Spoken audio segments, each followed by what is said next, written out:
Nung nag-isang taong gulang ako, pinakita ko yung libro ng pamedisina, may mga retrato sa loob. Doon ko na nalaman, mas mukha pa akong lalaki kaysa sa babae. Pero nanay ko mas gusto nila isang babae yung masikat na libro. Ayoko naman siya biguin. Pero, minsan di ko lang kung ano pumunta sa akin. Parang gusto ko sila labanan. 12 taong gulang na ako, sabi ko, nakita niyo na ba itong libro to? Bakit? Nasisiraan na ba kayo ng ulo? Ay, at yung pinangalan ng Daisy. Lahat ng tao sinasabi na lalaki ako. Napuproblema niya, Nay. Matuloy lang siya umiyak. May nabagay dyan tungkol kay Judith Kranz. At sa pagiging kumusta sa pangalan ng pritong manok. At sabi niya, gusto ko na mamatay. At sabi pa niya, baka nga lalaki ka. Pero huwag tayo tumalon sa kung ano ng konklusyon. Maghintay tayo hanggang reglahin ka.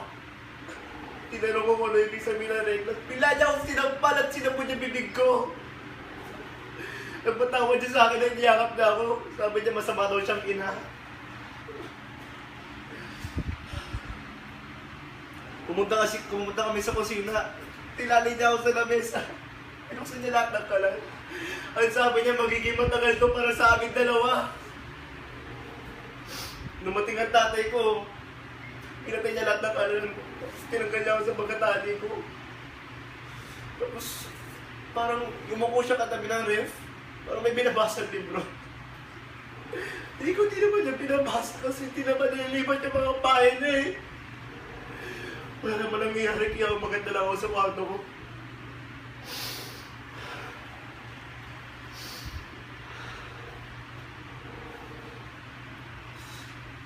Alam ko naman na may mga problema sa kanila. Alam ko naman maganda silang parang para sa akin eh. Sa lahat ng iba niya naman ako na mahal nila ako. Alam ko, may maganda silang balak, pinatawag ko na sila. Sinubok ko sila unawain. Nalulungkot ako para sa kanila. Minsan naisip ko nila naman baka matay. Inka.